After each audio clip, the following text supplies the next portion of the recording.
The observation deck of the Galactic Juvenile Rehabilitation Center hummed with the usual cacophony of snarls, hisses, and the occasional plasma burn mark on reinforced walls. Director Velcros, a four-armed Zenthari with eyes like molten copper, stood before the holographic display with his mandibles clicking in distress. "You want to assign a human to the apex wing?"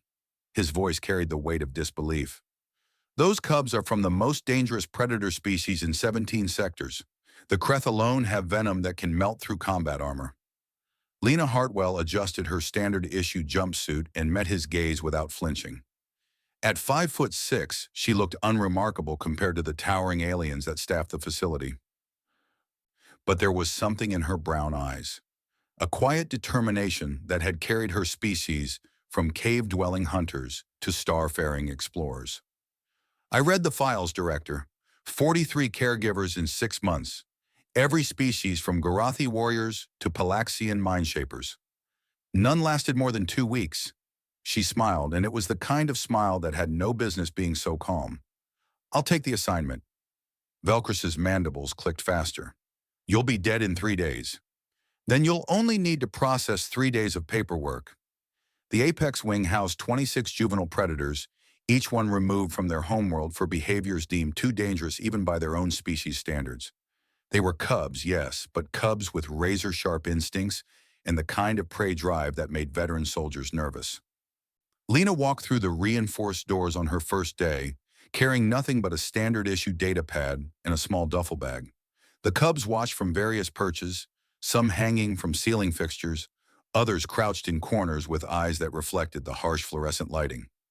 Ramako Snugpaw, a young Kreth with midnight blue scales and 6 legs built for explosive speed, dropped from his perch and landed directly in her path. His mouth, filled with rows of crystalline teeth, opened in what other species recognized as a threat display.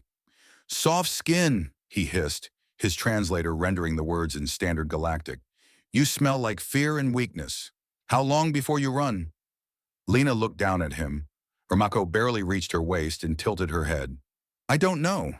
How long can you hold a staring contest?" Ramako blinked first. Confused by the response, he retreated to his perch, though his eyes never left her. The other cubs watched, waiting for the violence, the screaming, the inevitable breakdown that preceded every caregiver's departure. Instead, Lena walked to the corner of the common area, where she'd been assigned a small sleeping alcove visible to the entire wing.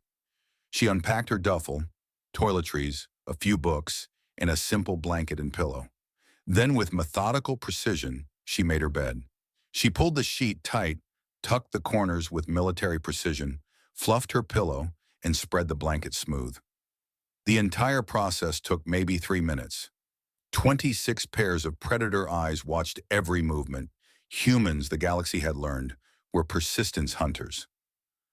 They didn't have venom or armored hides or the ability to digest raw stellar radiation. What they had was pattern, routine, and the stubborn refusal to break either. Every evening at 20 station time, Lena made her bed. Same movements, same precision, and every evening the cubs watched. On the 5th day, Ramako Snugpaw approached her sleeping area, his 6 legs moving with the liquid grace of his species. "Why do you do that?" he demanded. "The bed becomes unmade when you sleep. This is inefficient." Lena paused mid-tuck and looked at him. "It's about discipline, starting and ending the day with order.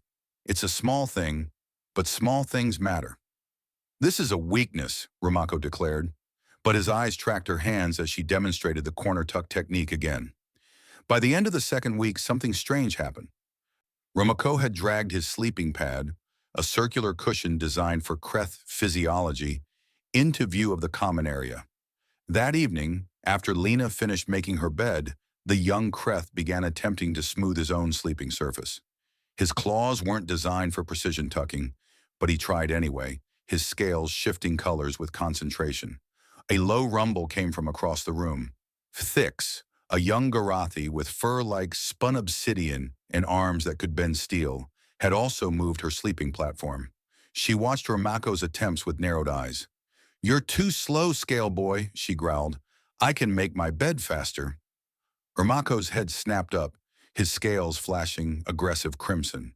"You lie, fur lump." I am the fastest Kreth in 7 generations. Then prove it. Lena watched from her alcove, saying nothing. As 26 apex predator cubs suddenly became very interested in bedmaking. By the end of the month, the evening bedmaking competition had become the most anticipated event in the apex wing. The cubs had established rules, developed techniques, and even created a ranking system carved into the wall with claw marks. Ramako's Snugpaw held the current record, 12 seconds for a complete bed assembly, though there was heated debate about whether his technique qualified since he used all 6 legs and his tail. Director Velcross stood in the observation deck, watching the feed with all 4 hands pressed against the transparent aluminum. "Explain this to me," he said to Lena, who'd been called up to provide a report. "These are the most violent juvenile offenders in known space. Last month, they orchestrated a 3-hour hostage situation. Yesterday, they held a bed-making tournament with judges and scoring criteria." Lena shrugged. "Predators need structure. They need to channel their competitive instincts into something productive. They were bored, Director. Bored predators are dangerous predators." "But bed-making?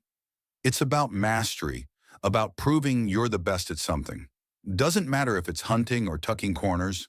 Predators need to win." She smiled. "And humans? We're very good at creating arbitrary challenges and taking them very seriously." On the screen, Rimako Snugpaw completed another run, his scales flashing triumphant gold as he beat his personal record by half a second. The other cubs howled, roared, and hissed their approval. Director Velcross's mandibles clicked in what might have been amusement. "How long will this last?" "As long as I keep showing them there's something worth getting better at." Lena turned toward the door, then paused. "Oh, and Director, next week I'm teaching them hospital corners. Things are about to get very competitive." As she left, Velcros looked back at the screen where 26 of the galaxy's most dangerous juveniles were arranging their sleeping areas with focused intensity, each one determined to prove they were the absolute best at this strange human ritual. Somewhere in the back of his mind, a thought crystallized. Humans didn't survive by being the strongest or the fastest. They survived by making everyone else want to play their games. And somehow, that was the most terrifying thing of all.